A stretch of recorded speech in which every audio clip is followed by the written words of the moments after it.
Jim reporting back to you guys. And I have a guest with me today. Sometimes it's good to make a good PR move. So decided to make a good PR move. And I brought on PR52 to discuss this game against the Green Bay Packers that we have in a couple days. So we are going to get into that PR. How are you feeling tonight, man? I'm doing pretty good. How about you? I'm good. And we'll get into it, man. I mean, the last couple games for the Philadelphia Eagles, things haven't gone too well with the offense. There's been, whether it's the penalties, turnovers. In the Atlanta game, Wentz had two first-half interceptions that really set us back in that game. We had to play from behind. Other game, fumbles, drops, you name it, really put us in a tough position. So, PR, I want to ask you, what do the Eagles have to do to get back on track on Thursday? The Philadelphia Eagles need to hire a trained assassin to take out Aaron Rodgers. That is literally in my opinion, that's like 95% of what would win the Eagles the game. The Philadelphia Eagles have never beaten Aaron Rodgers. Never, ever. The only time we've ever beaten the Packers with Aaron Rodgers on their team was he was injured and they were starting Seneca Wallace and they played Scott Tolzien. Yeah, I remember the way if that doesn't happen, the only way to beat the Green Bay Packers is a twofold thing. Okay, I do fear their defense, but I feel like the Eagles could get 17 points on their defense. What the Eagles need to do on defense themselves is they need to play press coverage. Press coverage is very important with the defensive backs, and it's something that our defensive coordinator, Jim Schwartz, does not do. He relies on our front four to get to the quarterback, and at this point in the season, it's been 3 weeks, and the Eagles have only sacked the quarterback twice. One with, I think it was Timmy Jernigan, and the other one was Andrew Zendejo. So they're going to have to get pressure, and they're going to have to play lockdown press coverage, because if they don't, and if they play 4 down defensive linemen and they leave the defensive backs, the cornerbacks back, and give their receivers 5 or 10 yards, Aaron Rodgers will pick us apart. Pew, pew, pew, pew. And we'd probably lose 27-17. Yeah, I got you. But the Green Bay Packers with their offense, they haven't been that impressive. They haven't. I mean, a lot of times you're seeing this team stall out. They don't run the ball particularly well. But what you're saying is true. I mean, if we play the way that we do with Jim Schwartz's defense, especially with his sticks defense, that really frustrates me. I think it's easy to get a first down against the sticks defense. Strangely enough, and I hope I didn't just jinx us, but we haven't given up a first down. We haven't given up points using the sticks defense. So that's really good. Yeah, not yet. Like, we could have another Tennessee Titans or Carolina Panthers game. So I'm not pushing the button on that, but the fact of the matter is Aaron Rodgers against us is always a fear. The Packers have very underrated wide receivers. I think we can stop the run, which we've been doing over the past 3 weeks. Done a really good job stopping the run, but it's one thing we can do. I think that we can score 17 points on offense against their defense. Their defense, with Mike Pettin as their defensive coordinator, has been very, very strong. Yeah. And it's true. You're right. Their offense hasn't looked super, super, super amazing, but they've still won 3 games, and they've won 3 games against 3 really, really good defenses. In the Chicago Bears, they have a great defense. The Vikings, they usually always have a good defense. And the Denver Broncos, which the only aspect of their team that's actually good is their defense. So, hats off to their new coach. for being able to, and hats off to Aaron Rodgers. You know, I think that if the Eagles can keep Aaron Rodgers in check, I think we can win this game. I think we can score 17 points, which I don't think that the Packers have allowed more than 17 points this season. Oh no, their defense is their scoring defense is averaging 11.2 points per game. So not a lot of teams are scoring a lot of points on them. That's for sure. Mm-hmm. And with the offensive woes, which I'm guessing that that's something that you're gonna get to, or we should get to, the offensive woes. I want to go ahead and say that if we didn't have Carson Wentz, we'd be losing by a lot more than we would be. Carson Wentz has done his diligence in almost saving us twice. The issue is drop passes are horrendous. Like that Nelson Aguilar drop pass on the sideline in the Falcons game, that was inexcusable. Like, I'm sorry, Nelson Aguilar was not keeping his eye on the ball when he should have. Right. And that drop by, I think it was Arcega-Whiteside, that's something that he should be really good at. That was also inexcusable because the ball went straight into his hands. So, yeah.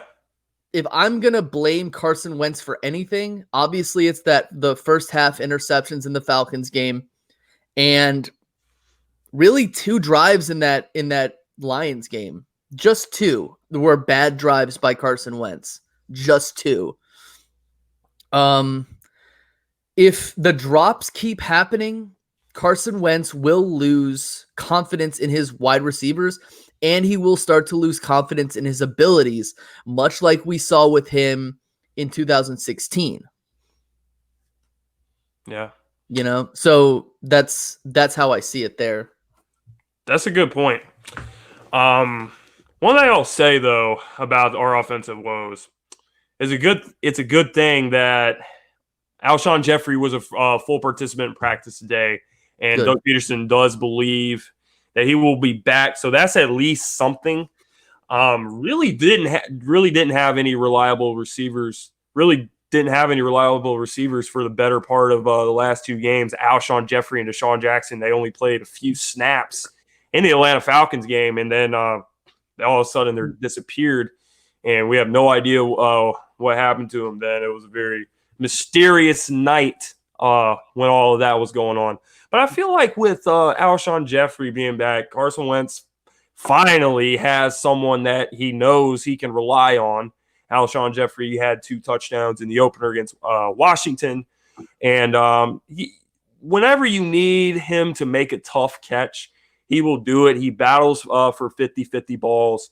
And I feel like having him there is just going to take the pressure off of Ertz. In that game, the Detroit Lions were double teaming Ertz a lot. They were not letting Carson Wentz go to Ertz because they pretty much knew that he was the only reliable target for them. So, you know, having Alshon Jeffrey there is good for this Eagles offense. I also think it takes pressure off of Nelson Aguilar. With Nelson Aguilar, last game, and really the Falcons game as well, he's pretty much called upon to, hey, you're our best receiver now. Go make a play. And I don't think he's that guy at all.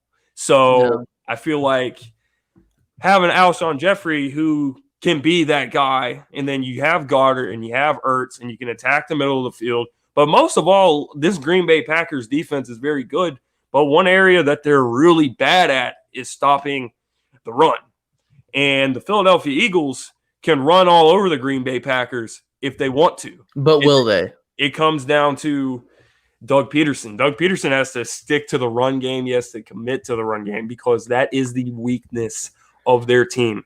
They gave up over 200 yards to the Minnesota Vikings. Dalvin Cook ran all over them. And last game, over 149 yards for the Denver Broncos.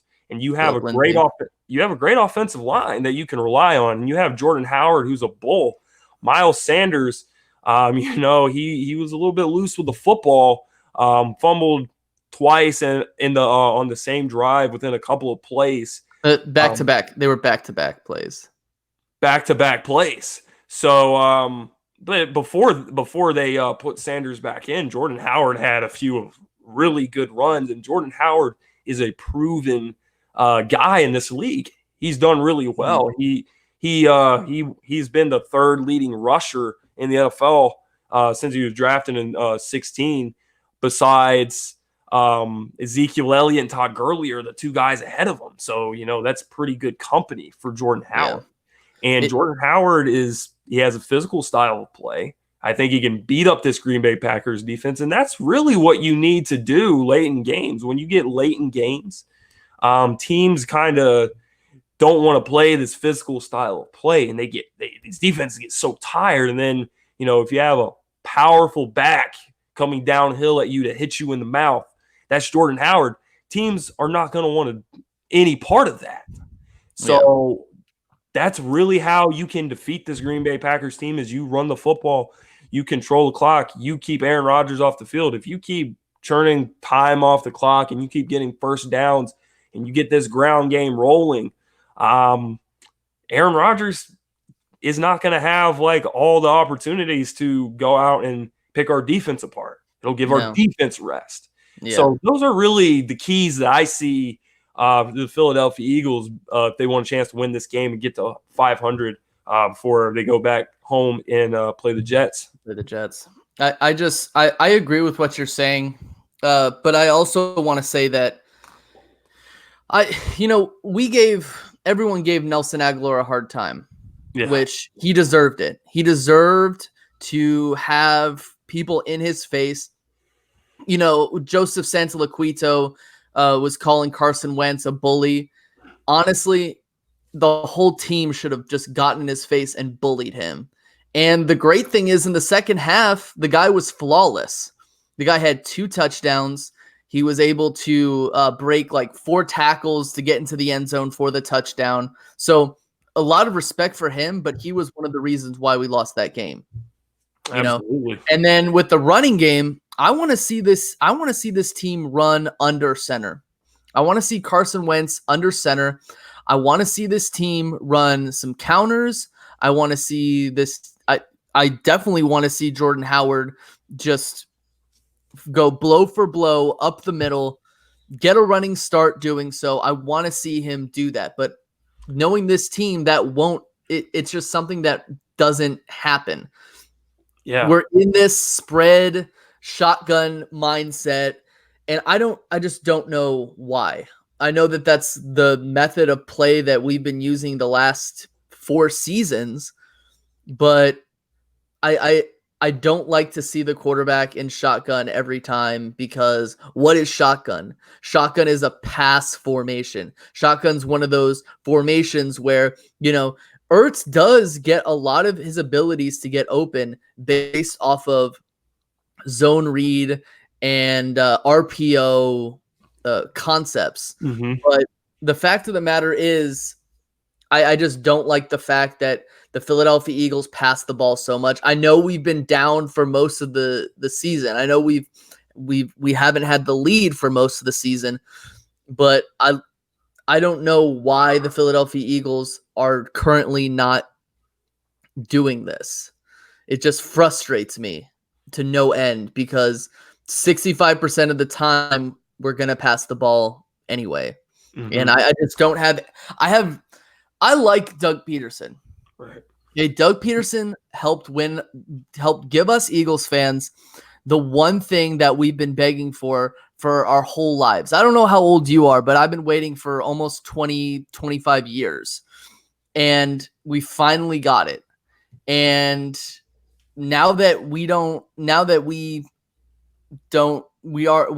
won, it's like the team isn't playing on offense with heart.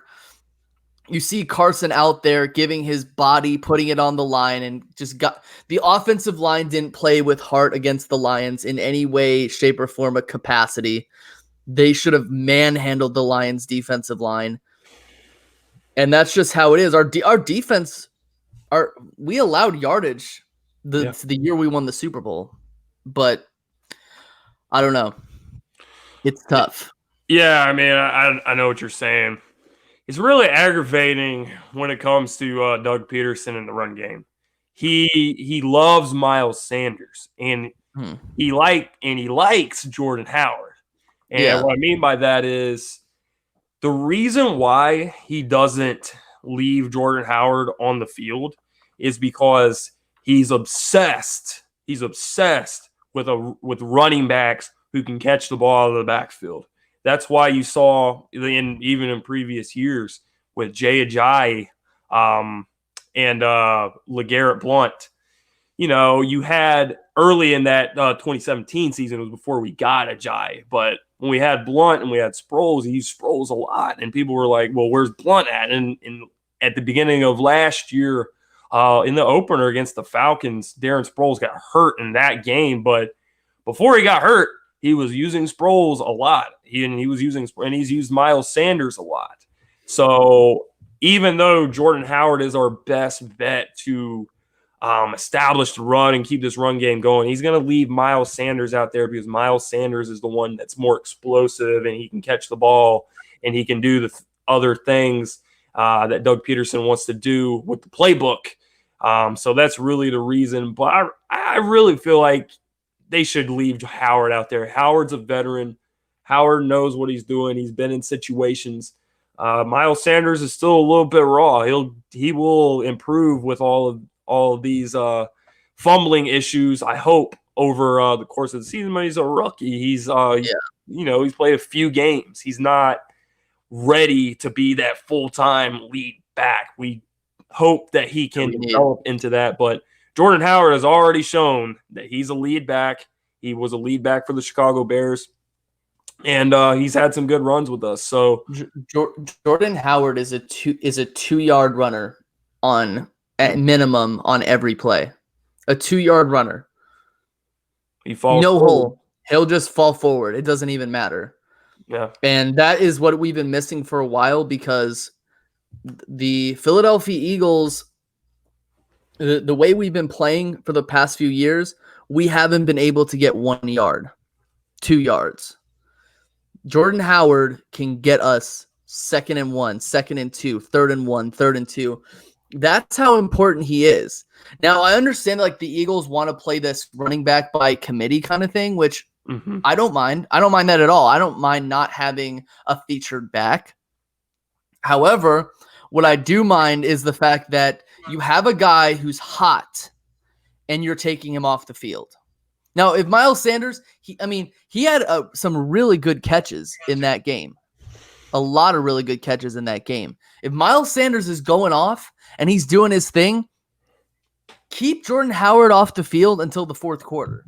But if Miles Sanders is fumbling the ball, you need to bench him and you need to keep him benched.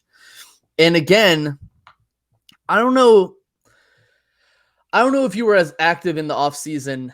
Remember when Bad Dog, he made that comment about how our team was old? Yeah. Yeah. So I should have listened to him because we are currently seeing the negative aspects of our team being old.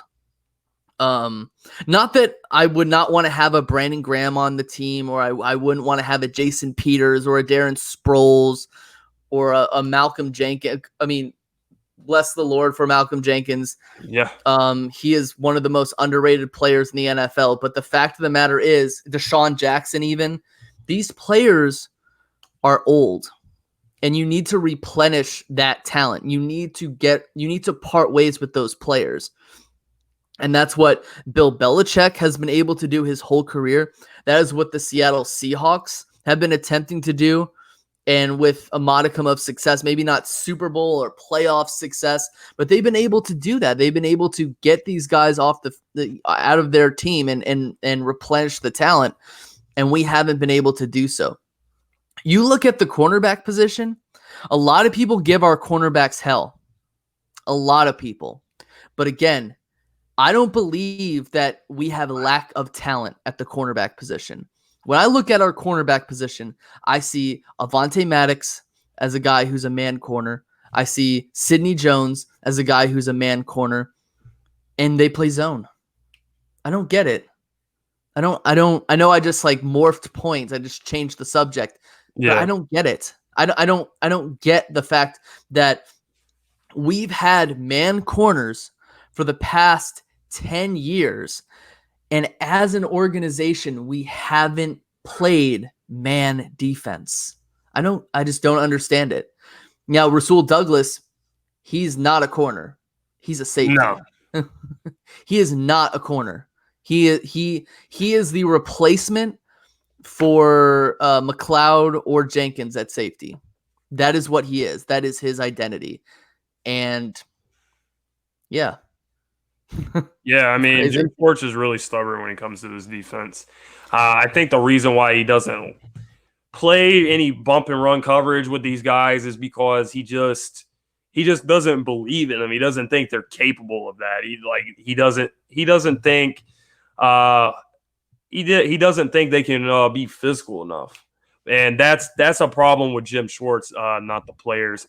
I like the way Sidney Jones has played this year. He definitely looked like he has improved from last season. And Avonte Maddox is always around the ball making plays.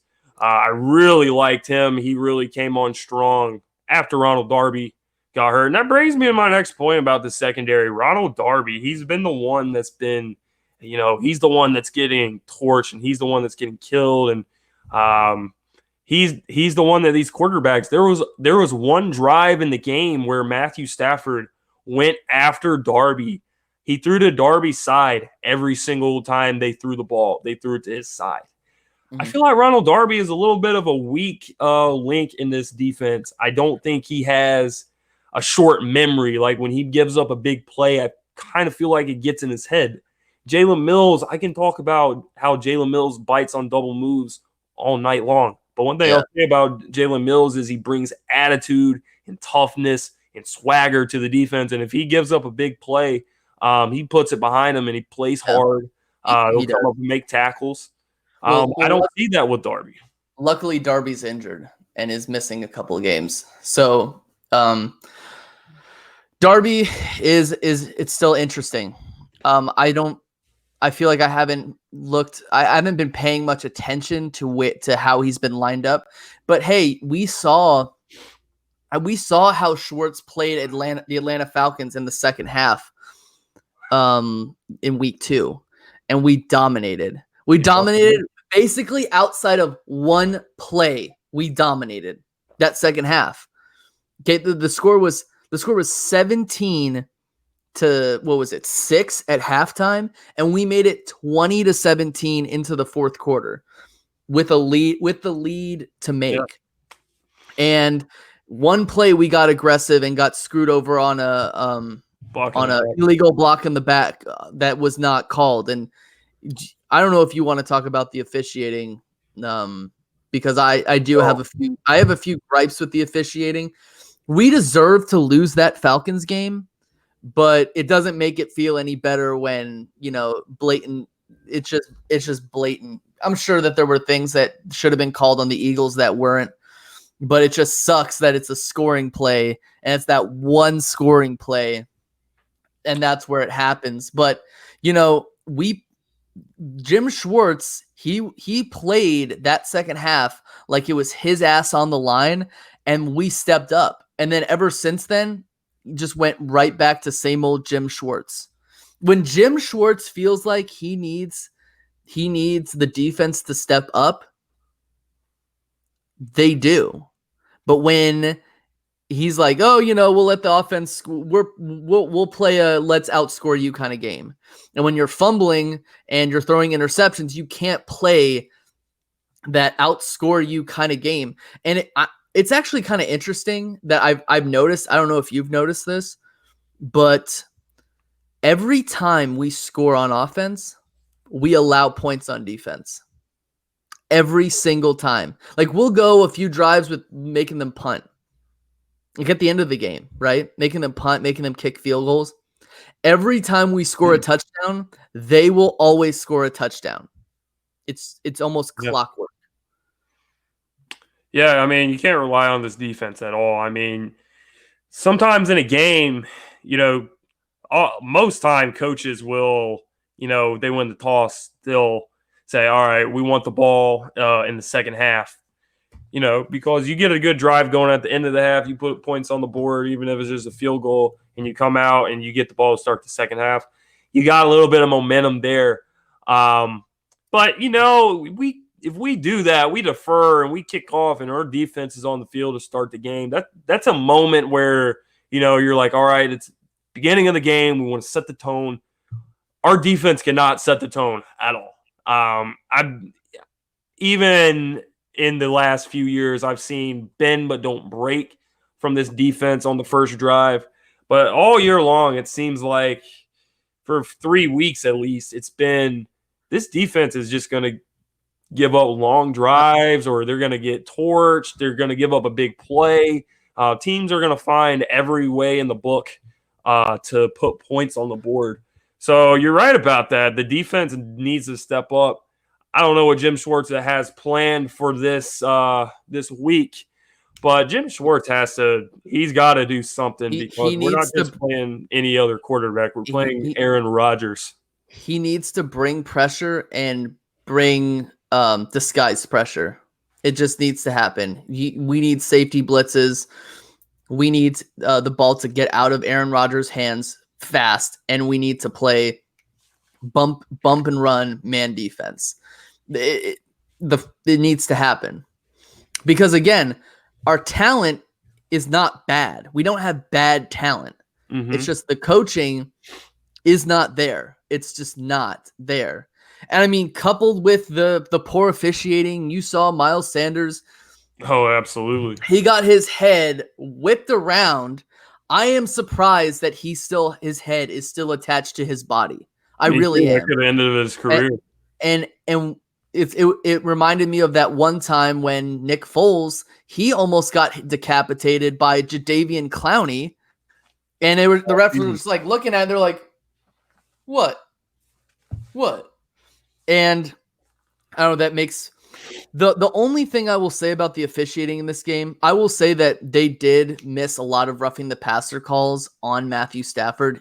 There were a few times where he just got flat out slacked after the ball was out of his hands for 1.5 seconds. That's key pass or roughing the passer.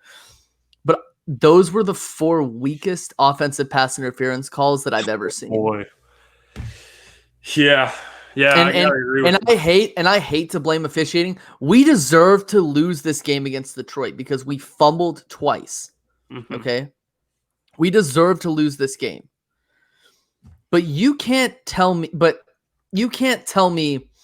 that when a receiver just makes the smallest push off, it's called offensive pass interference. Because if you notice, did Galladay catch that touchdown, or was it Marvin Jones? I forget. But there was a push off. There was an obvious push off. And that's when I was expecting Jim Schwartz to throw that challenge flag.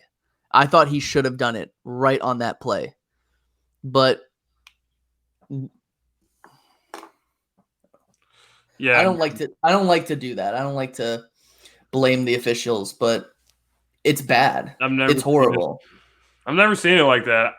Every play, Mac Hollins got called for it at least 3 times, and Darren Sproles also got called for it. And when I was watching a game here, and the guys that were calling the game, broadcasters, were like, "Oh, well, Mac Hollins clearly has his arm extended or something," and I didn't see anything there. I was like, he was like, "Oh, it's obvious," and I'm like, "What is so obvious right here?" It was like the corner had his hands wrapped around Mac Hollins. What else is he supposed to do? Like, exactly. He's got his hands on his jersey, on his body.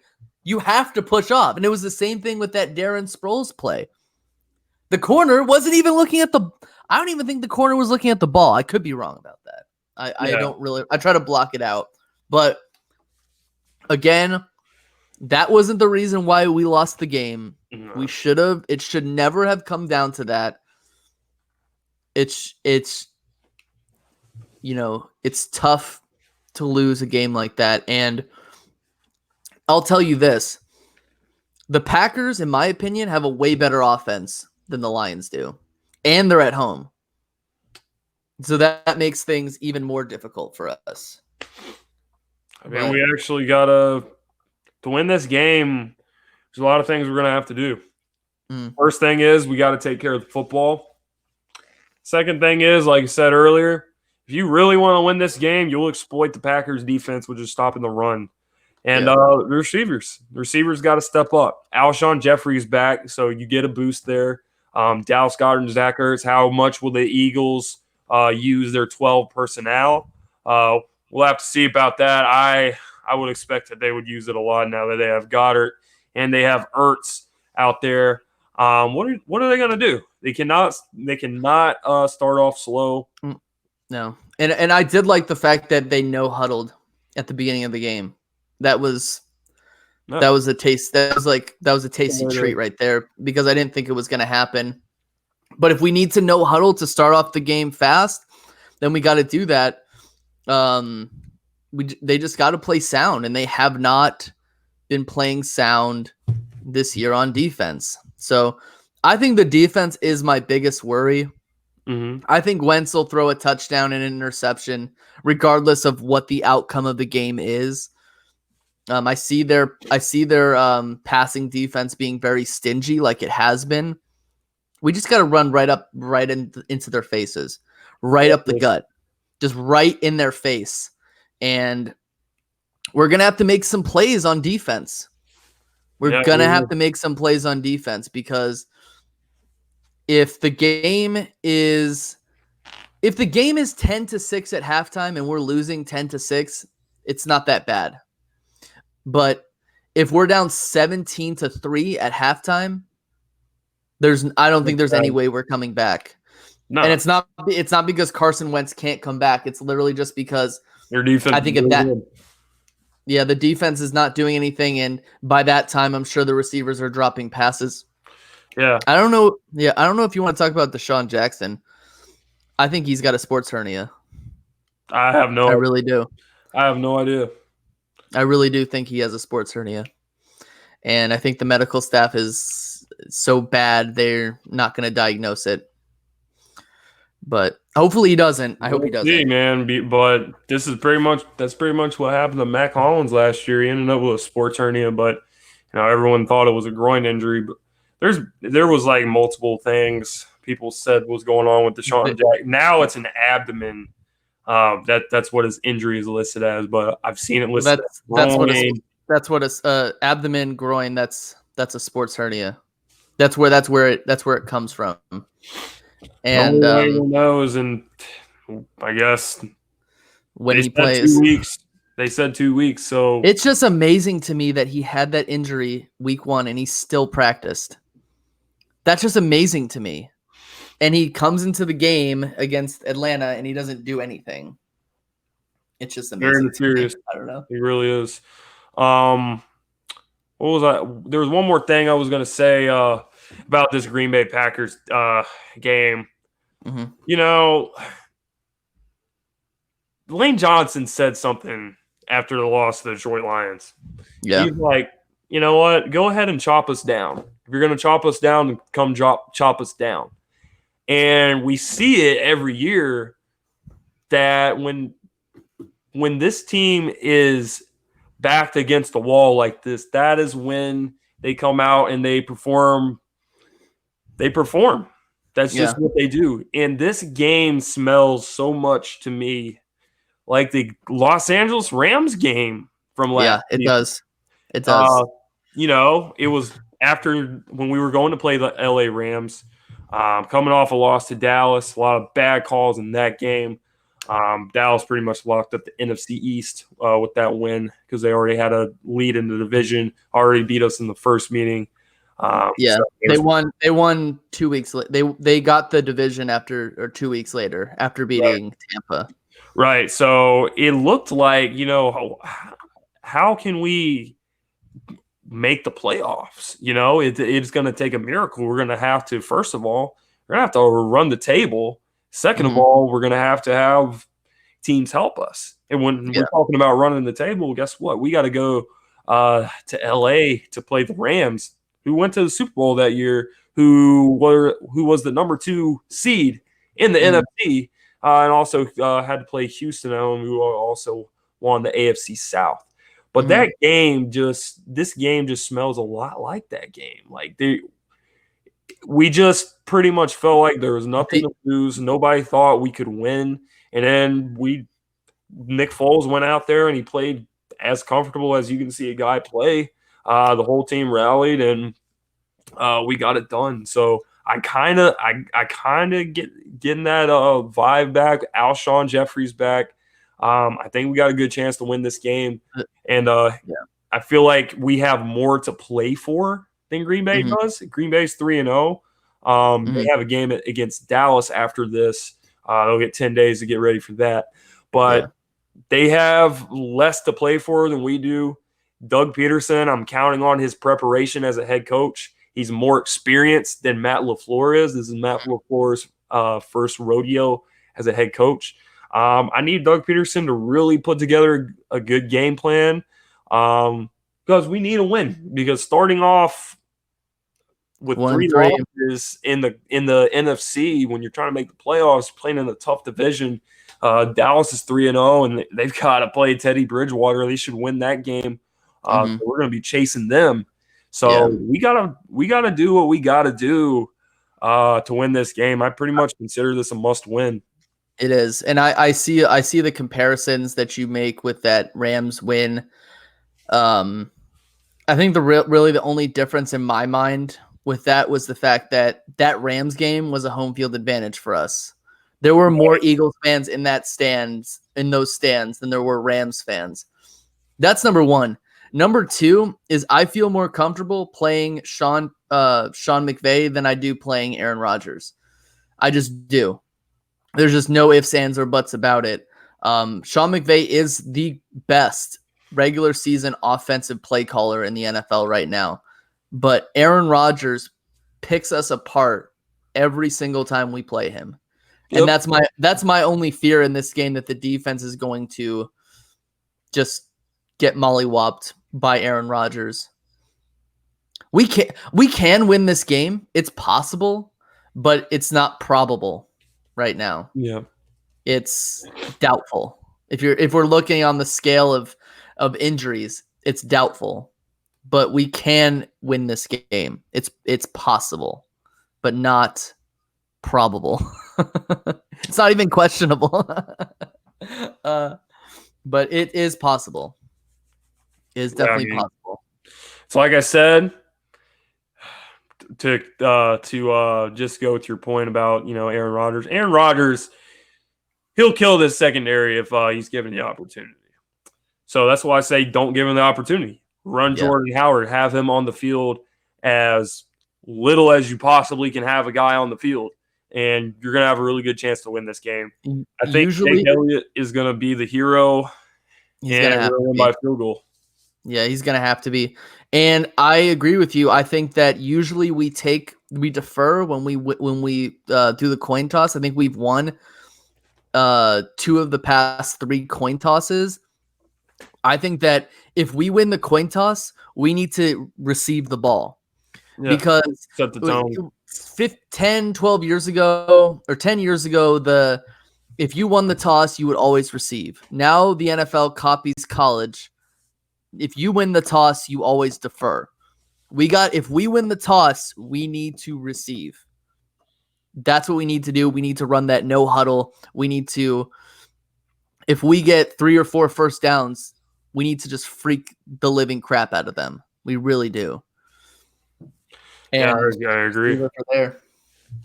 I agree. I mean, one thing you can do against this Green Bay Packers defense is run the football. So that's one way to wear them out. Another way to wear them out is to go no huddle. I mean, No defense wants to line up that quickly. So yeah, that's pretty much it though. I got us pulling this out with a field goal. I think Jake Elliott's going to be the hero.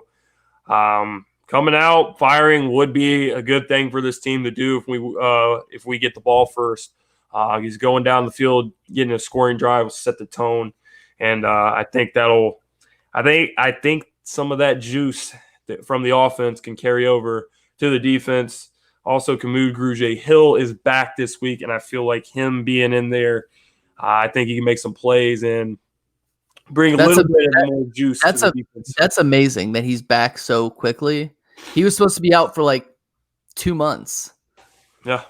Was he out for 2 months? I don't even think he was out for 2 months, which is amazing. No, he got injured in training camp during practice or something. Yeah, like some kind of MCL injury, and then it's been I don't know how many weeks it's been since that date, but he was out, of course, for the first 3 games. But I feel like he can make some plays. I like the way he plays the game.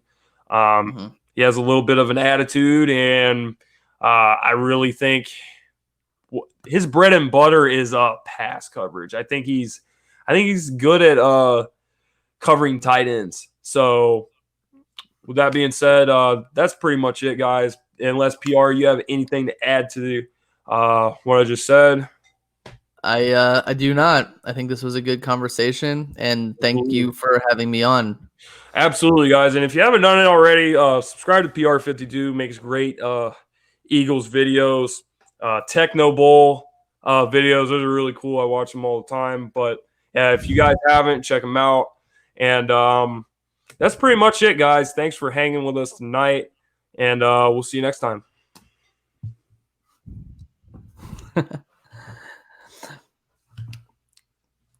All right.